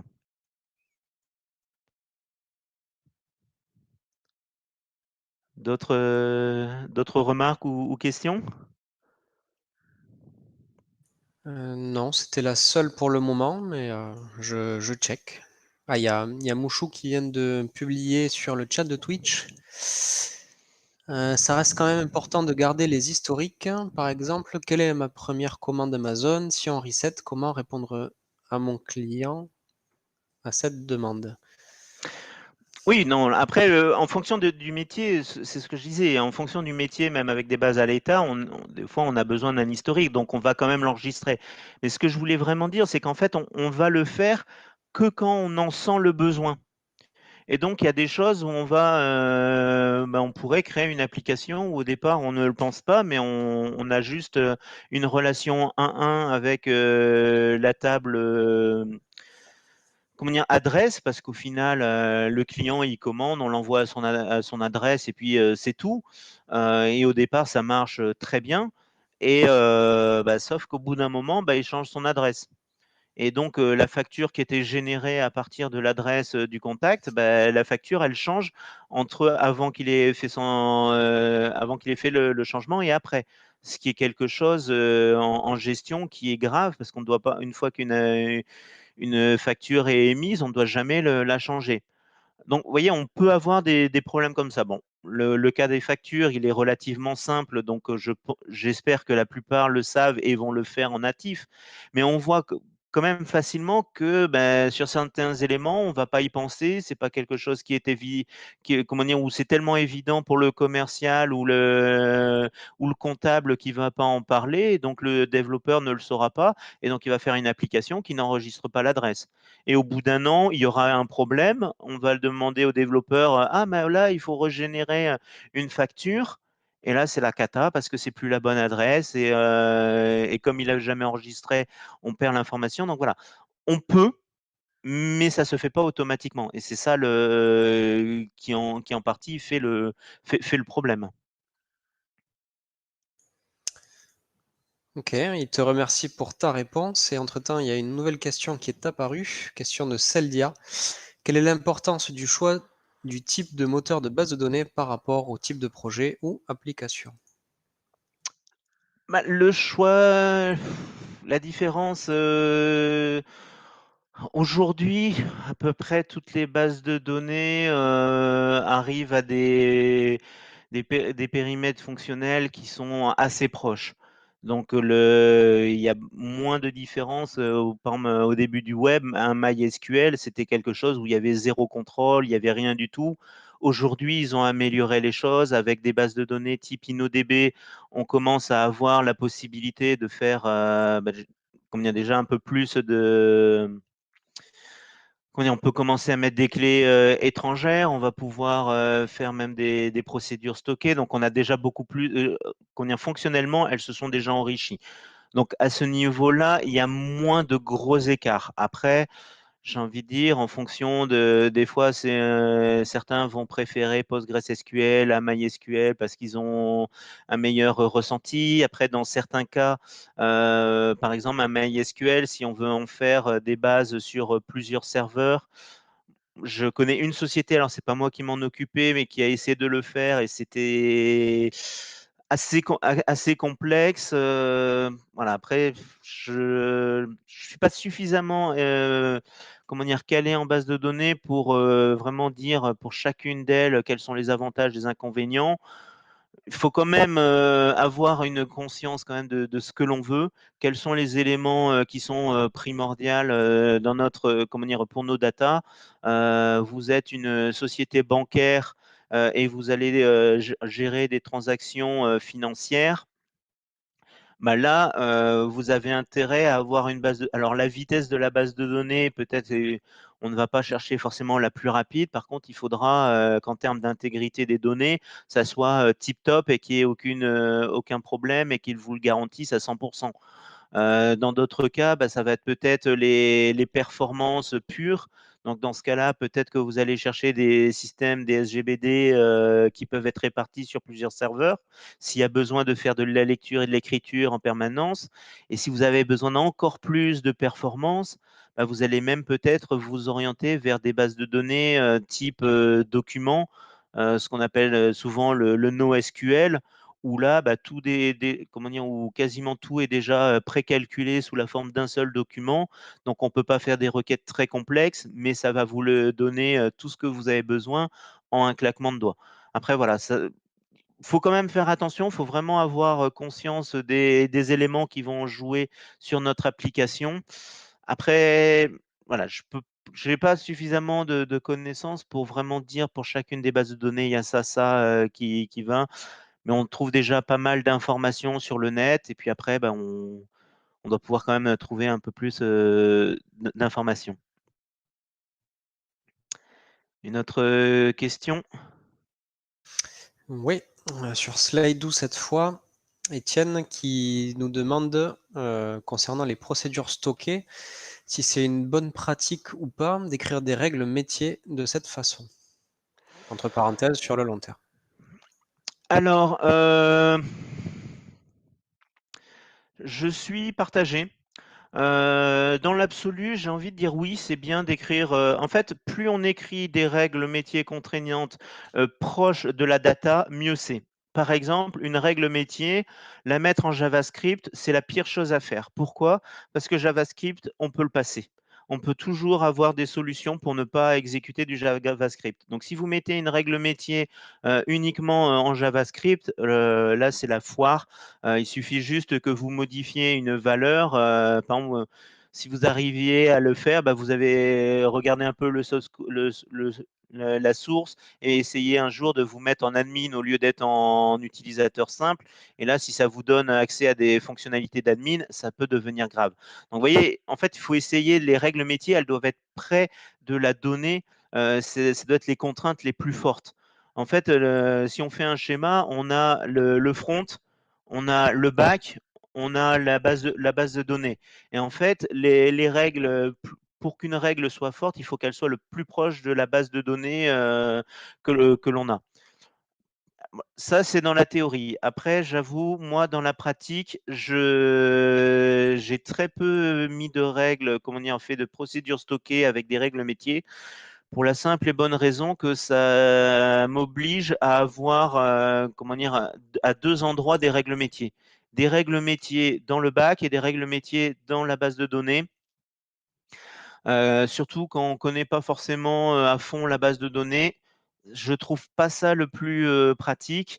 Et j'avoue que j'ai toujours mis plutôt dans le bac que dans des procédures stockées, voire même j'ai très rarement utilisé des procédures stockées dans ma carrière. Maintenant, dans l'absolu, ça serait quand même mieux de le faire comme ça. Et au final, ce que j'appelais moi les administrateurs de bases de données, en fait, c'est des gens qui avaient en charge ça. En fait, les développeurs ne travaillaient jamais directement avec la base de données. Ils devaient toujours passer par un administrateur de base de données qui créait des procédures stockées, qui mettait toutes les contraintes justement dans la base parce que lui, il avait en charge la base de données et la base de données, c'était vraiment sa responsabilité. S'il y avait un problème, c'était sa faute. C'était pas la faute du dev. Le dev, s'il avait pu faire une connerie, c'est parce que l'administrateur le lui avait permis. Donc c'est pour ça qu'il y avait une responsabilité forte. Aujourd'hui, elle a un peu disparu. Donc garder cette possibilité, voilà, c'est pas forcément le plus simple. Éventuellement, moi, ce que je propose, c'est une dernière question et sinon on va passer à Florian et de toute façon, vous pouvez poser vos questions, sur Slido. Elles seront là en permanence et éventuellement, moi, je pourrais y répondre, après, par écrit. Donc, il y aura toujours cette possibilité-là. Donc une dernière question ou on passe Ouais, à Florent? ce que j'allais te proposer, une question intéressante de Mehdi sur Slido, qui demande si avec l'event sourcing, on va pas arriver à une base de données d'une grande masse, parce qu'on enregistre tout. Oui. Oui, c'est sûr. C'est pas forcément adapté à tout. Ça, c'est clair. Je pense que vous pouvez pas faire un logiciel de traitement d'image ou un logiciel de jeu avec ce type d'architecture, parce que c'est des éléments qui vont générer des milliers de micro-transactions, de micro-événements. Donc c'est pas gérable. Après, aujourd'hui, on a de plus en plus les bases NoSQL qui sont faites justement pour gérer des grandes volumétries. En fait, aujourd'hui, les moyens techniques nous permettent déjà d'avoir quand même des données beaucoup plus grandes. Donc, ça reste quand même gérable. Après, en effet, après, voilà, ça reste quand même un travail aussi d'architecture. L'architecte doit prendre en compte tous ces éléments, voir les risques de chaque solution. Et en effet, l'explosion des données est un vrai risque. Après, personnellement, moi, j'ai surtout travaillé dans des solutions que je vais appeler de gestion. Et dans ce cas-là, ce sont des actes, comment dire, ce sont des actions utilisateurs qui sont quand même beaucoup plus simples et qui sont moins nombreuses et ça reste gérable. Et, et je pense que la plupart des applications sont quand même de ce type. Donc, ça doit quand même être, comment dire, ça peut être utilisable quand même dans pas mal de cas. Mais c'est sûr que une architecture, c'est pas quelque chose qui s'improvise et il faut quand même avoir conscience de tous les avantages et inconvénients. Moi, ce que j'ai fait, c'est vraiment une présentation très rapide. Je ne suis pas rentré dans tout le détail. De ces architectures. Donc voilà, donc je pense qu'on va en finir avec les questions. Je vais laisser Florian faire sa présentation sur DDD et son application dans ses projets. Et de toute façon, au niveau des questions, alors pas forcément dès aujourd'hui parce que ça risque de faire un peu tard, mais je prendrai le temps de répondre aux questions qui ont été posées dessus. Donc, voilà. Donc, Florian, je te laisse la parole. Merci et bonjour à tous. Donc, je vais vous faire un exposé de un retour d'expérience de ce qu'on a mis en place sur un de nos projets chez Chooseit. Je suis lead dev Symfony chez Chooseit. Et donc, je vais vous faire part de mon retour d'expérience suite à la mise en place et à la migration de certaines parties, en tout cas pour l'instant, de notre projet. En passant d'une architecture plutôt CRUD vers une architecture plutôt DDD. Donc, pour le sommaire, on va faire une petite introduction sur le projet sur lequel je travaille. Je vais vous présenter ce qui a été mis en place sur ce projet, donc l'architecture plutôt CRUD. Je vais présenter rapidement ce qu'est le DDD, ce que ça veut dire cet acronyme. Je ne vais pas rentrer non plus trop dans le détail. Il y aura certaines choses qui resteront extrêmement vagues et qui manqueront de détails, mais l'objectif là n'est pas de présenter complètement dans le détail ce qu'est DDD, mais plus d'avoir un premier aperçu d'une des solutions justement qui permettent d'éviter les problèmes de CRUD que Julien a pu démontrer juste avant. Et la nouvelle architecture qu'on a mis en place du coup par la suite. Et enfin, à la conclusion sur le DDD, ce qu'il apporte chez nous, mais aussi quelques petits problèmes, en tout cas, qui peut amener sur certains projets. Alors, le projet sur lequel on l'utilise, c'est un projet pour un client qui s'appelle Bar Resto, qui gère donc des bars et des restaurants, et l'interaction entre ces bars et restaurants et certains fournisseurs de marchandises pour leur fonctionnement. C'est un projet qui a débuté il y a 6 ans. On franchit la barre des 7900 commits dans les prochains jours. Le prochain commit qu'on merge sera le 7900e. On a eu 12 personnes depuis, sur ces 6 années qui sont intervenues sur le projet. J'ai compté environ 180 000 lignes de code, PHP, Symfony, AngularJS et Angular 2, enfin 2+. Et comme je viens juste de l'indiquer, on a plusieurs technologies qui sont présentes dessus, donc Symfony, du JavaScript un peu plus pur avec AngularJS et du TypeScript pour la partie Angular. Donc sur l'existant, qu'est-ce qui existe actuellement? C'est une architecture basée sur CRUD et aussi sur les recommandations que Symfony avait à l'époque, un découpage en fonction de bundle, les contrôleurs qui allaient dedans, les commandes de Symfony qui vont dedans. C'est une architecture, disons, plutôt classique. Le problème qu'on pouvait avoir avec ça, c'est que c'est assez difficile de retrouver ce qu'il y a dans les contrôleurs, parce qu'on a plusieurs actions qui sont dans un seul contrôleur. Donc de savoir de quelle URL correspond à quelle action et dans quel contrôleur est-ce qu'elle se trouve. Toute cette chaîne peut être un peu difficile à retrouver. On avait aussi un petit problème, alors là un peu moins fréquent, mais de nommage entre l'URL qu'on attend et le contrôleur et l'action qu'on cherche. La cohérence n'était pas toujours respectée par rapport aux architectures d'API. Donc là-dessus, ça posait quelques problèmes pour s'y retrouver dans le code. Et enfin, le découpage en bundle qui est pas cohérente par rapport aux besoins de l'application qui a bien sûr évolué entre-temps. D'un point de vue des formulaires un peu plus fonctionnels, dans le code, un niveau un peu plus en dessous, on avait une certaine généralisation, donc on a mis un handler de formulaire un peu générique qui permettait de faire la validation des données toute seule, d'injecter les données qui viennent d'une requête API dans le formulaire tout seul, de faire en cas d'erreur de validation, faire le retour correct pour que ça puisse être affiché sur l'API ensuite, enfin sur le front ensuite. Ça se faisait un peu tout seul. Et on déclenchait aussi quelques événements un peu génériques pour pouvoir se raccrocher et faire des modifications pendant le processus sans trop de difficultés. Donc cette solution, elle est bien pour pas trop répéter le code.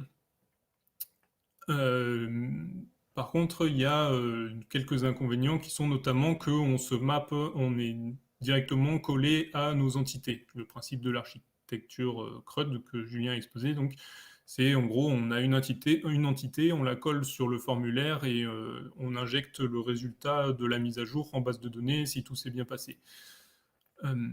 Par contre, si l'interface utilisateur doit changer ou si on doit complexifier un petit peu le processus d'une de nos actions, ça devient un peu à nouveau compliqué d'intervenir au milieu sans risquer de tout casser.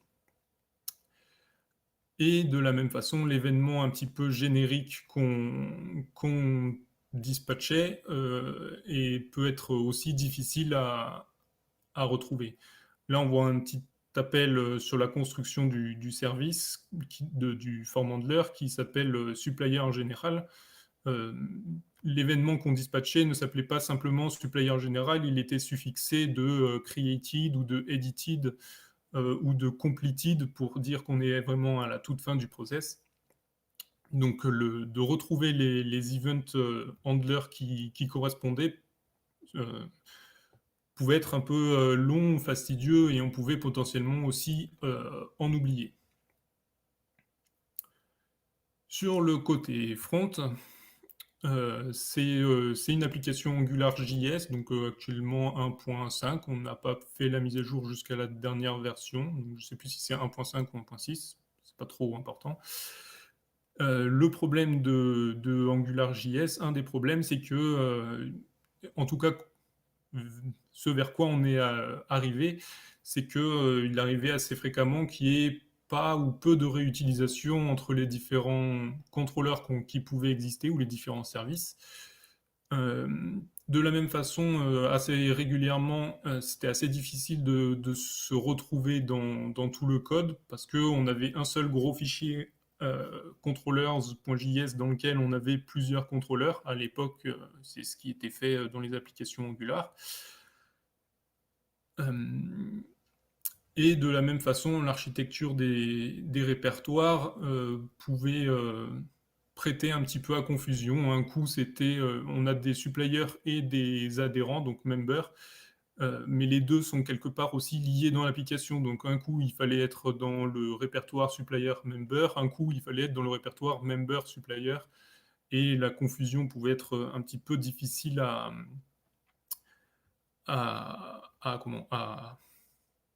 résoudre. On pouvait assez facilement se perdre dans l'architecture du projet.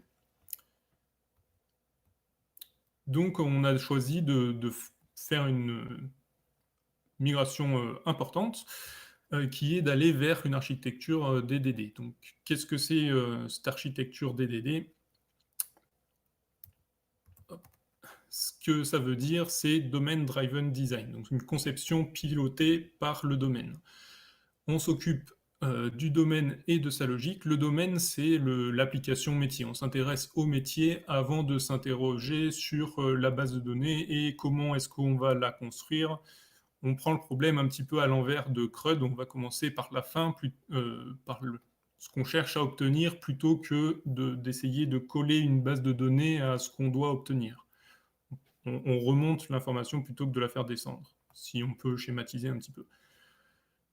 Ce qui a pour effet de coller le modèle exactement dans le code. Donc là, on reprend un petit peu le schéma. Les quelques mots-clés du Domain Driven Design, on a le modèle du domaine, donc sur la droite, avec ce qu'on appelle des bounded contexts, qui sont vraiment des sous-fonctionnalités de l'application métier. Ces bounded contexts vont pouvoir communiquer entre eux avec ce qu'on appelle un context mapping, ce qui fait qu'on va pouvoir avoir un même mot dans des contextes différents, mais qui représentent des données différentes.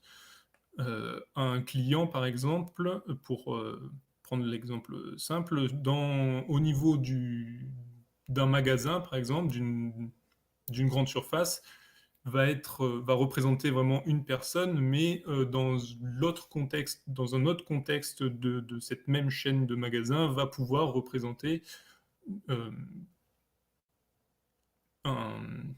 quelqu'un d'autre à livrer, par exemple. Pas forcément une personne physique, ça peut être une autre entreprise à livrer, mais qui est quand même cliente de cette première entreprise.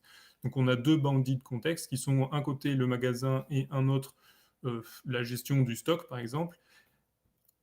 Et dans chacun des contextes, on a un client, donc d'un côté pour le bandit de contexte magasin qui représente vraiment la personne physique, et dans le bandit de contexte de la gestion des stocks qui va être une autre personne à livrer. On va mettre en place également une chose assez importante qu'on appelle l'ubiquitous language, qui n'est pas vraiment traductible en français, mais c'est un langage sur lequel on va se mettre d'accord avec le client, ou en tout cas les personnes avec lesquelles on interagit, pour que tout soit tout le temps clair et au même niveau.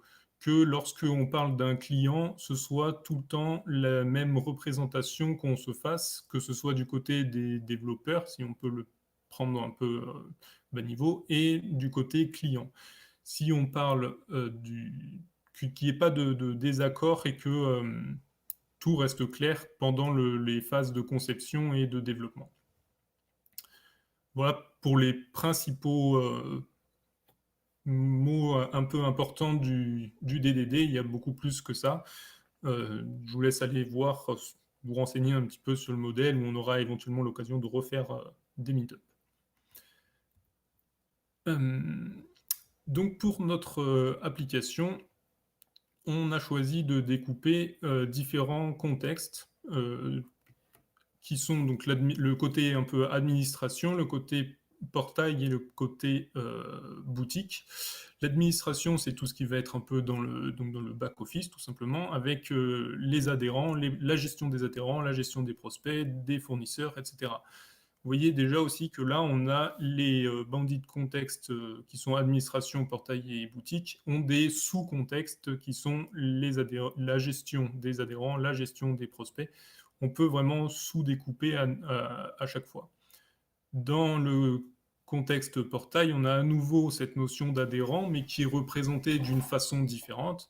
On a les utilisateurs, et de la même façon, dans ce dernier contexte qu'on a choisi de créer, la notion d'article et de panier qui, à nouveau, vont différer leur représentation et leur gestion va différer par rapport aux articles qui se trouvent dans le contexte d'administration.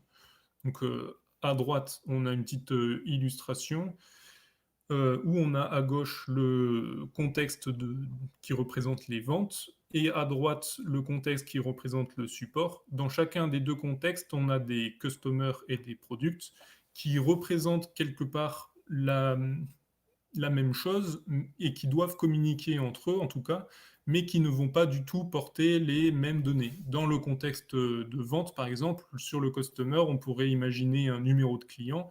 Sur le contexte du support, on va pouvoir imaginer une adresse, je dis n'importe quoi, mais une adresse qui ne correspond potentiellement pas du tout à l'adresse qui est dans le contexte des ventes.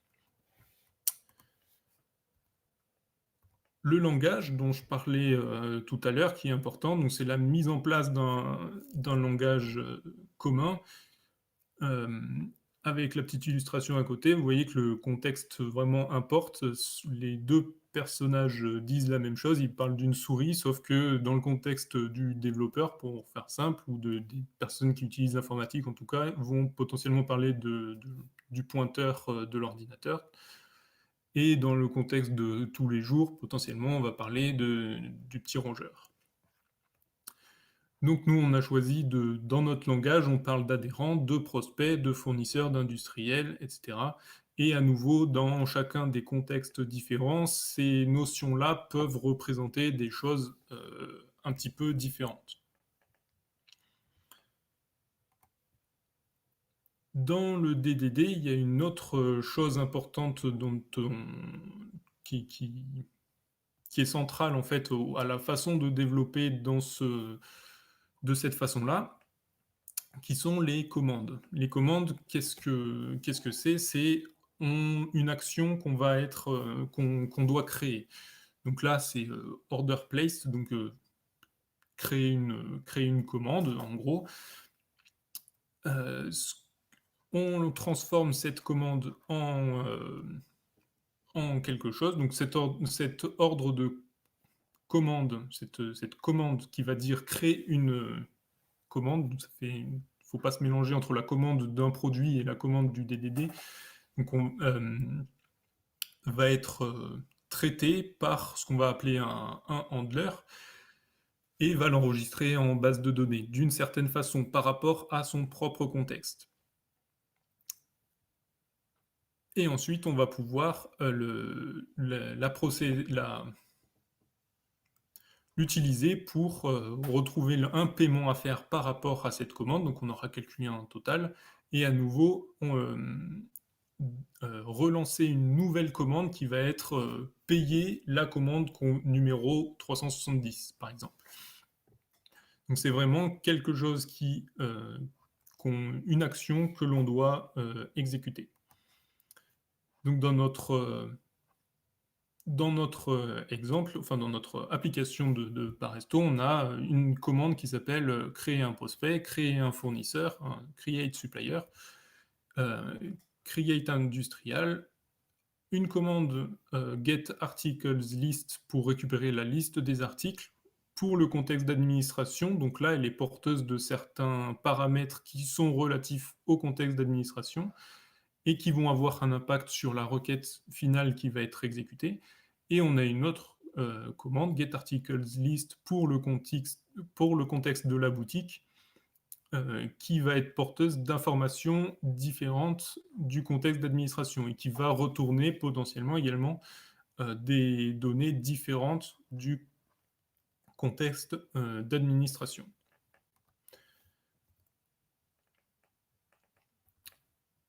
Et enfin,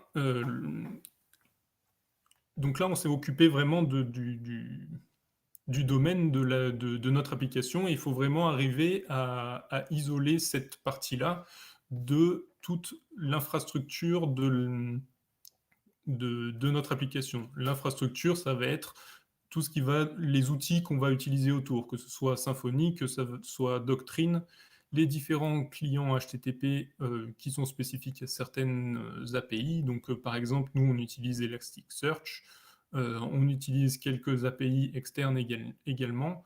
On fait en sorte de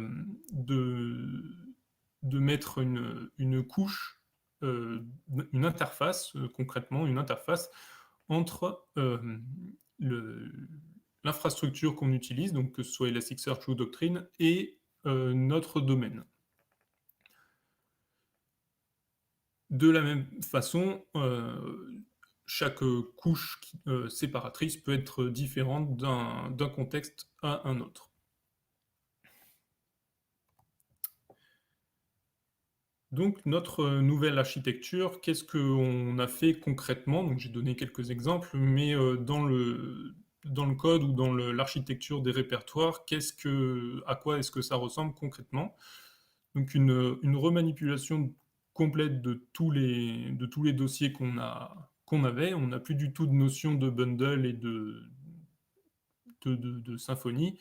On a vraiment notre contexte back-end qui a des sous-contextes administration qui est un peu générique pour le coup, notre sous-contexte communication, notre sous-contexte développement qui correspond à la gestion des adhérents, des prospects et ce genre de choses, le contexte purchase qui va être lié à nos fournisseurs et nos industriels.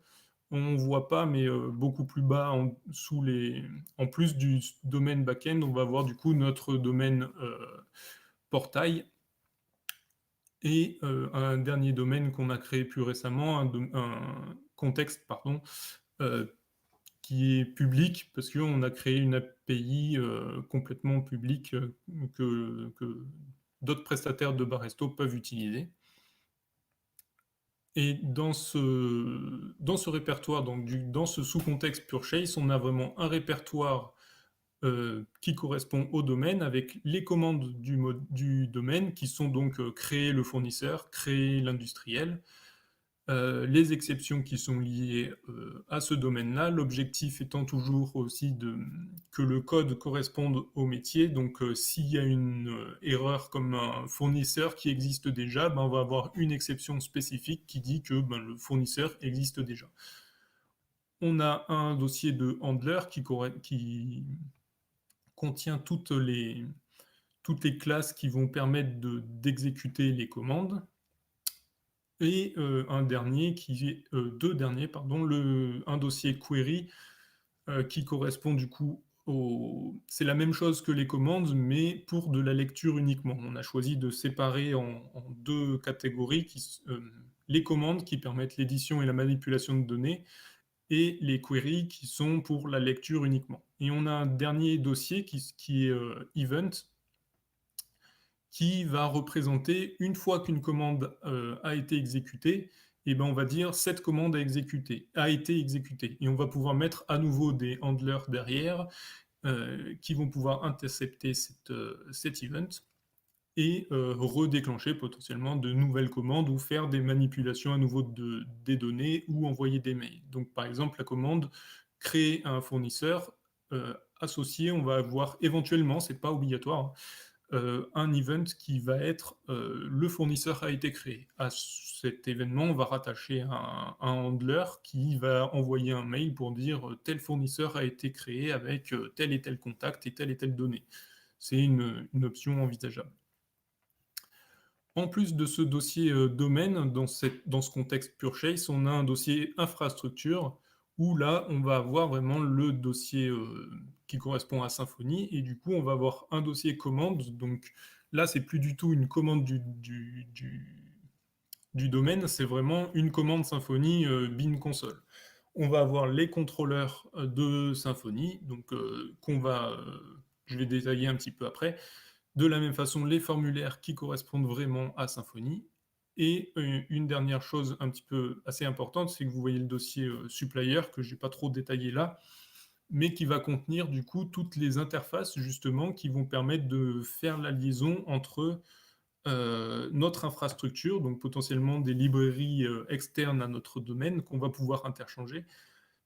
Et donc, ça va faire l'interface de ces librairies-là vers notre domaine pour que notre domaine soit toujours cohérent et qu'il y ait le moins de liaisons possibles avec le monde extérieur, si on peut dire. Notre migration vers Angular, je voulais en parler un petit peu, même si c'est un peu moins DDD, c'est qu'on a choisi de calquer le modèle qu'on a appliqué dans notre architecture Symfony au modèle Angular. Donc on retrouve notre contexte administration, communication, développement, purchase et quelques autres en plus. Et de la même façon, dans notre contexte purchase, on va retrouver la gestion de nos industriels et de nos fournisseurs. Donc comme ça, on a vraiment un vrai parallèle qui se fait entre les deux, et pour s'y retrouver, c'est nettement plus simple. En plus de ça, Angular 2+, donc là on est version 8, il me semble, 7 ou 8. On utilise donc TypeScript qui permet une réutilisation beaucoup plus facile par rapport au JavaScript standard. On peut faire des extensions de classes, des sous-classes, des classes abstraites, etc. Ça nous simplifie beaucoup la vie pour beaucoup de nos interfaces qui, jusque-là, à chaque fois, on était obligé de dupliquer du code potentiellement un peu vieux qu'il fallait éviter de copier. Donc là, sur ce point-là, c'est pas directement lié au DDD, mais ça nous apporte une belle amélioration pour la maintenance. Pour les contrôleurs, ce que je disais tout à l'heure, c'est qu'ils font partie vraiment de la couche infrastructure. Donc là, on ne se gêne pas pour utiliser tout ce qui correspond à Symfony.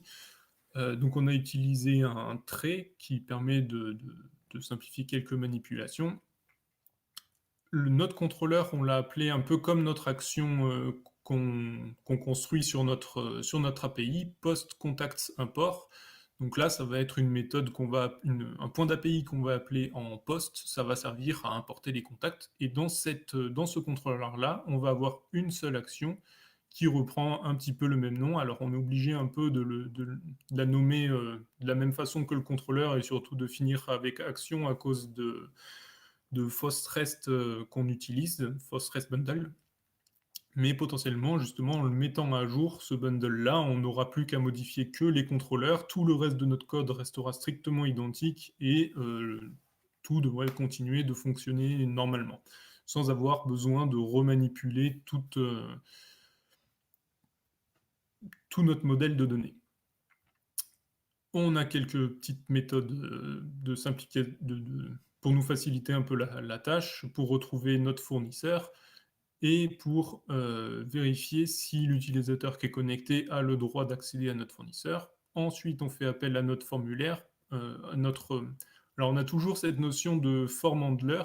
La seule grosse différence, c'est que notre formulaire n'est plus du tout mappé, on le voit juste après, n'est plus du tout mappé sur nos entités. On reçoit directement un tableau de données et on dispatch, on demande à Symfony de handle notre commande qui s'appelle import contacts avec juste les paramètres dont elle a besoin pour travailler. Donc l'ID du fournisseur sur lequel on doit importer les contacts, une petite case à cocher reset pour demander est-ce qu'il faut effacer toute la liste de contacts ou non, et le nouveau fichier dans lequel on a renseigné de nouveaux contacts à importer. Donc voilà à quoi ressemble notre commande. Le new import contacts qu'on a en bas correspond à cette classe-là. Donc on retrouve notre ID de fournisseur. Est-ce qu'on doit nettoyer toute la base de contacts de ce fournisseur avant d'importer notre fichier? Et le fichier à uploader qu'on récupère plutôt depuis notre formulaire. Et une des choses importantes, c'est que notre commande est immutable. Donc on fait que des new, et vous voyez qu'ici on n'a que des... Alors on les a pas préfixés de get, parce qu'on a trouvé que ça servait à rien, mais nos propriétés sont private, et pour accéder au contenu de ces propriétés-là, on passe forcément par les méthodes qui nous retournent directement les valeurs. On a fait ça pour s'assurer qu'il n'y ait pas de problème à l'avenir avec de futurs éventuels développeurs qui arriveraient. Au moins, ils savent que s'ils veulent faire modifier les données qui sont présentes dans la commande, ils sauront assez vite que c'est pas une chose à faire. Le handler de cette même commande, donc on a une classe qu'on peut appeler de la façon dont on veut. Donc là, par convention, nous, on l'a appelé import contacts handler. On y met une méthode invoke, une méthode magique de PHP. Hein, c'est une méthode de PHP basique. C'est la façon dont fonctionne également le composant Symfony Messenger qu'on utilise pour ce cas-là. Et dans cette méthode-là, on va mettre uniquement notre logique métier qui correspond à la commande d'import de contact. Donc on va charger notre fichier qui est vous l'avez vu juste avant, un SPL file info.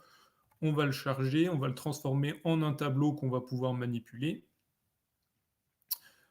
On va récupérer le fournisseur sur lequel on va pouvoir on va importer les nouveaux contacts. Si on ne le retrouve pas, on retrouve notre exception dont je vous parlais tout à l'heure, notre fournisseur n'existe pas, qui est vraiment une exception métier. C'est un problème métier que le fournisseur n'existe pas. Et enfin, on a notre logique métier. Donc si la commande nous demande de nettoyer avant l'import, ben, on supprime tous les contacts qui existent, qui sont liés à ce fournisseur-là. Et ensuite, on les supprime de la base. Et sur la suite, on importe, alors je ne sais plus, j'ai pas mis la suite, mais on va traiter chaque contact de notre fichier pour l'importer dans notre base de données. Donc là, concrètement, vraiment sur des entités. Mais vous voyez qu'on ne manipule pas du tout à aucun moment, sauf tout à la fin dans ce handler-là, les entités on les manipule que vraiment en bout de chaîne. Jusqu'à ce handler-là, vous n'avez vu aucune entité. Sauf dans le contrôleur, mais là, c'est pour pouvoir avoir le 404 qui va bien si jamais on fait un post sur un fournisseur qui n'existe pas. En conclusion, ce que nous a apporté un peu cette approche de DDD par rapport au CRUD, alors c'est à nouveau, hein, c'est pas un DDD complet et vraiment aussi rigide aussi assidu et proche de ce qui peut être écrit dans les livres. C'est un petit peu ce que j'ai pu en comprendre jusque-là et la mise en application. Donc dans les pour, on a une organisation beaucoup plus claire des fichiers qu'on crée et à quel endroit est-ce qu'on doit les créer. En gros, c'est si j'ai une interaction directe avec un élément externe à mon métier, je vais le mettre dans la couche infrastructure. Si c'est vraiment des éléments de notre métier entre eux, on peut le mettre dans la couche domaine. On s'y retrouve beaucoup plus facilement pour retrouver les fonctionnalités, parce qu'on a les commandes, on a les handlers, on a les contrôleurs qui sont un petit peu mieux nommés et hiérarchisés. Si on est sur l'interface qui nous permet de créer ou éditer le fournisseur, on sait que la commande, ça va être edit supplier, et on va aller chercher cette commande-là, on va aller chercher le handler qui va bien, on va avoir qu'un seul process à vérifier, et normalement, il n'y a pas d'impact qui sera créé ailleurs. Là où les entités, si on avait mappé notre formulaire sur notre entité, ben, est-ce que toutes les données de notre entité sont tout le temps bien mises à jour? Là, on le sait très rapidement grâce à un test.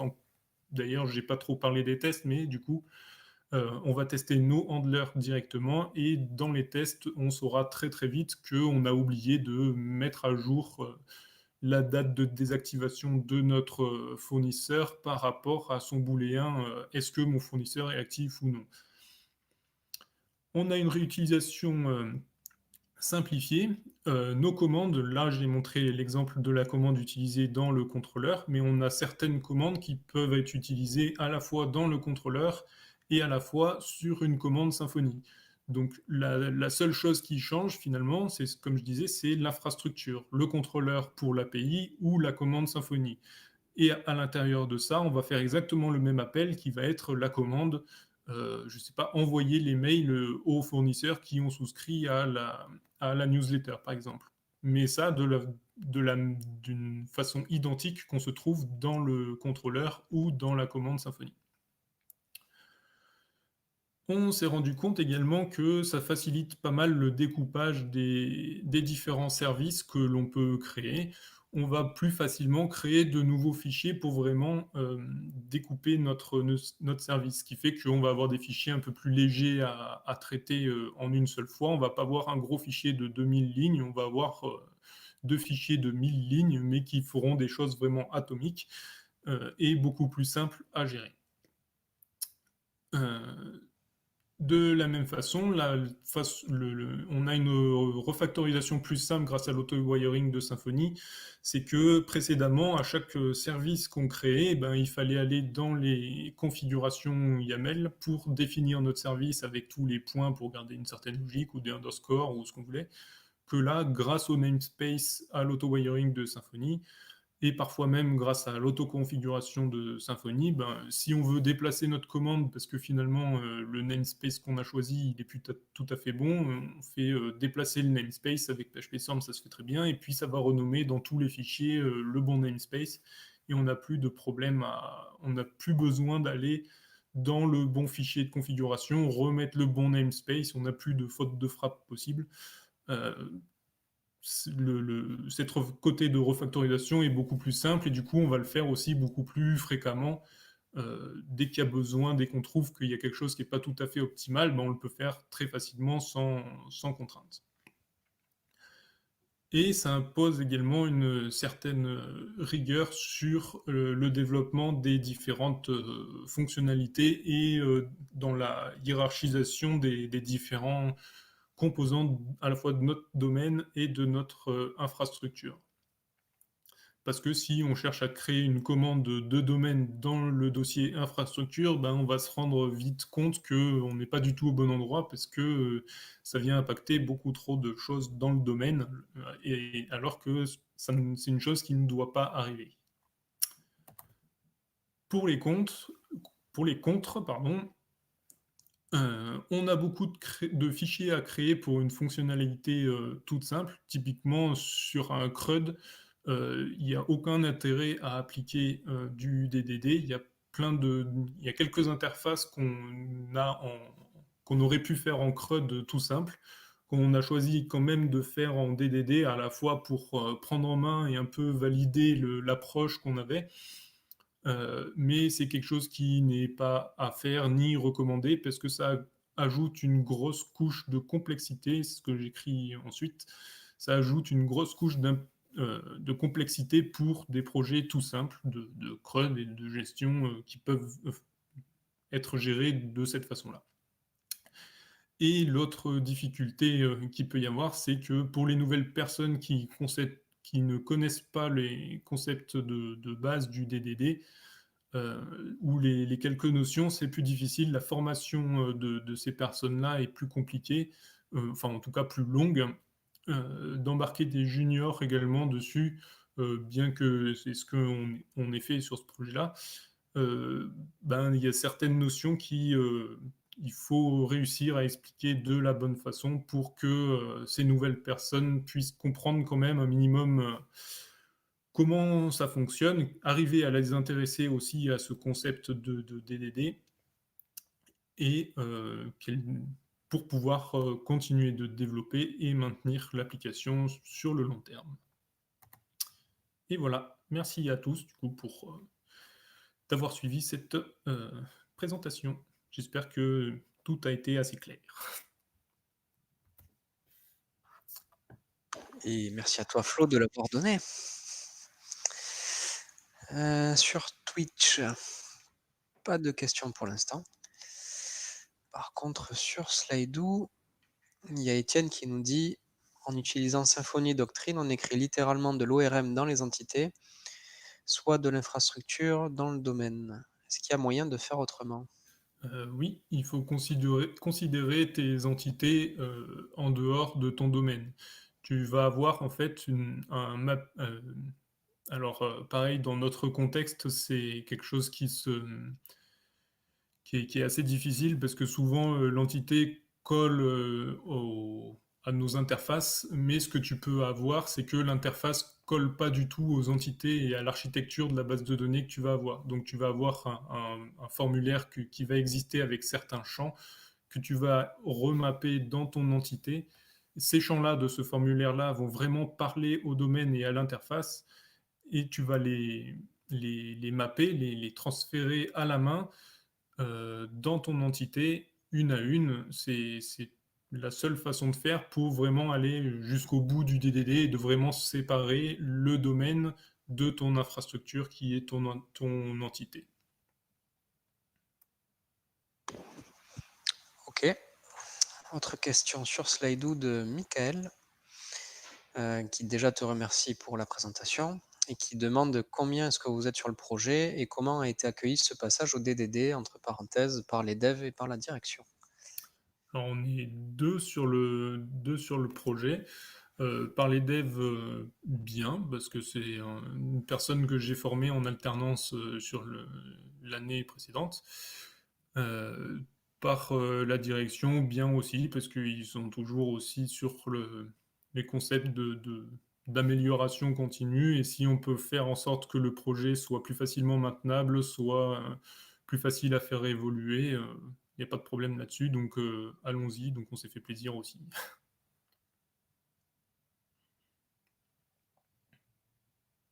Ok. Pas d'autres questions pour l'instant. Si vous en avez, n'hésitez pas à les poser maintenant ou taisez-vous à jamais. Non, je plaisante bien sûr. Les questions sur Slido resteront et nous pourrons y répondre plus tard.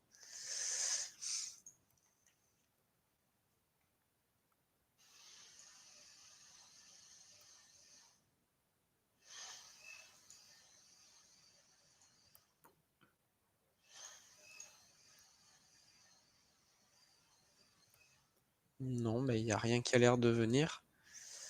Donc on peut peut-être passer à la présentation des résultats de l'élection. Oui.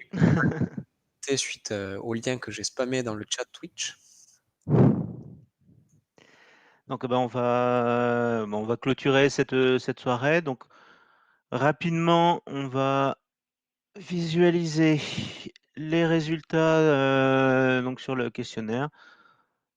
Donc 95,5% pour et une personne qui est contre. Donc, je remercie les 21 personnes qui sont pour reconduire la liste. Bon, après, il y en avait qu'une seule, c'était pas bien important. C'est surtout la FUP à Paris qui tient à faire des élections rapidement. Alors, je tiens quand même à préciser que même s'il y a des élections, des gens qui sont officiellement élus, on n'a pas du tout fermé. Comme Paul, vous pouvez très bien nous rejoindre en cours de route. On est vraiment ouvert à toute bonne volonté. Il n'y a aucun souci.